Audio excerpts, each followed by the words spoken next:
Good morning dear student, कैसे हैं आप सभी लोग। प्यारे बच्चों, हम संघवाद की स्टडी कर रहे थे, फेडरलिज्म की स्टडी, जिसमें हम लोगों ने ये सीखा था कि संघीय शासन प्रणाली में दो स्तर होते हैं, केंद्र और राज्य। इसमें तीसरा स्तर भी हो सकता है जिसे स्थानीय शासन कहते हैं, जिसमें नगर पालिका और पंचायतें आती हैं। इसके विपरीत हमने ये सीखा था कि एकात्मक शासन प्रणाली होती है जिसमें सर्वाधिकार संघ के पास होते हैं, यानी कि केंद्र के पास होते हैं। आज का हमारा अध्ययन का विषय है कि भारत में संघीय शासन प्रणाली लागू है या एकात्मक शासन प्रणाली लागू है, और अगर संघीय शासन प्रणाली लागू है तो वो किस तरीके की है। आज हम यही पढ़ेंगे। तो भारत में संघीय शासन प्रणाली लागू है प्यारे बच्चों, और भारत में मूल मौलिक संविधान में भारत को राज्यों का संघ कहा गया है। राज्यों का संघ कहा गया है।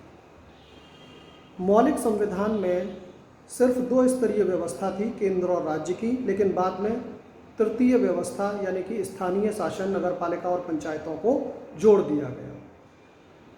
जब हम बात करते हैं भारत में संघीय शासन प्रणाली की, तो जैसा कि हमने अपने पिछले सेशन में बताया कि केंद्र और राज्य के बीच में अधिकारों का और दायित्वों का स्पष्ट क्लासिफिकेशन होता है। ठीक उसी तरीके से भारत में भी केंद्र और राज्य के बीच में अधिकारों का बंटवारा किया गया है।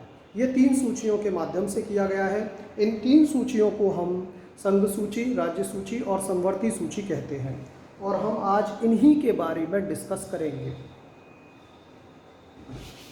3 सूचियां होती हैं, संघ सूची,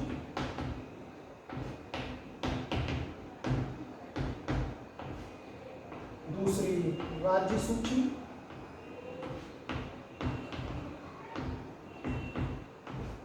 और तीसरी समवर्ती सूची।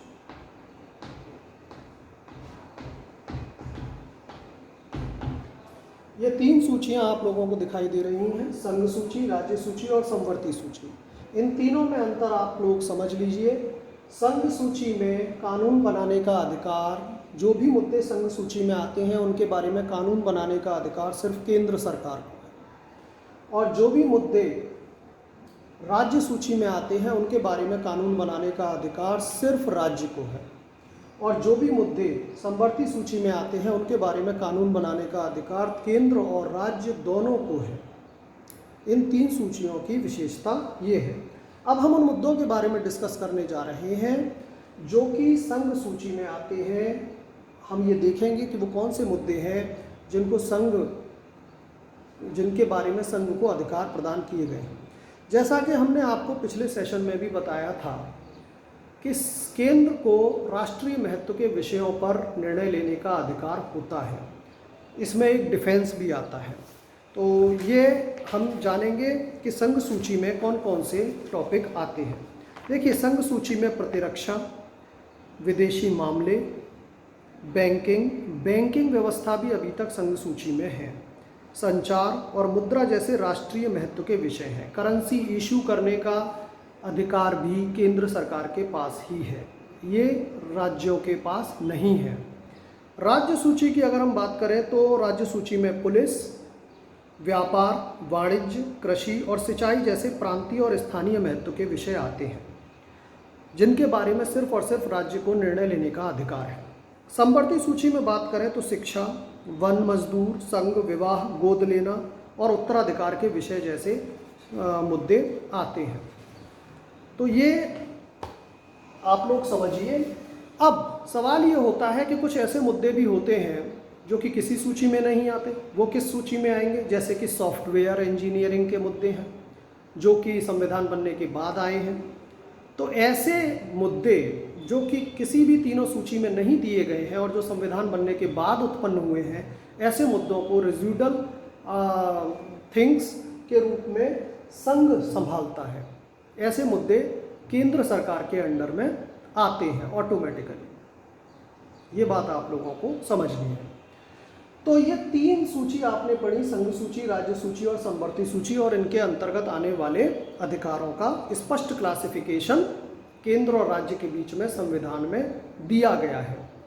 एक बात और मैं क्लियर करना चाहूँगा कि संविधान में हर राज्य को बराबर अधिकार नहीं दिए गए हैं। कुछ राज्यों को विशेष राज्य का दर्जा दिया गया है और कुछ राज्यों को कम अधिकार दिए गए हैं। विशेष राज्यों का दर्जा जैसे जम्मू कश्मीर को दिया गया है। जम्मू कश्मीर के लोग ही वहाँ ज़मीन खरीद सकते हैं, ये विशेष राज्य का दर्जा है। हालांकि अब धारा 370 हटाई जा चुकी है, पर पहले ऐसा ही था। ठीक उसी तरीके से हम ये आपको समझाने की कोशिश कर रहे हैं कि हर राज्य को बराबर अधिकार नहीं दिए गए हैं। हर राज्य की स्थिति, भाषा और उसकी भौगोलिक क्षेत्र के हिसाब से उसको अलग अधिकार प्रदान किए गए हैं संविधान में।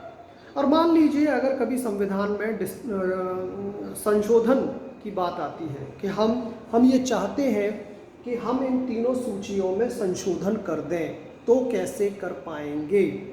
तो ये संशोधन करना उतना आसान नहीं है। संशोधन करने के लिए हमने आपको बताया कि संसद के दोनों सदनों यानी कि लोकसभा और राज्यसभा को प्लस कर दें तो 2/3 बहुमत उनका होना ज़रूरी है।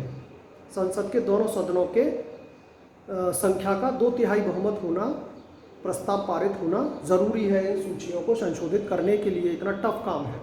इतना ही नहीं, जितने भी भारत में राज्य हैं उनकी कम से कम आधी विधानसभाओं की सहमति होना ज़रूरी है। तो ये बहुत ही टफ टास्क है।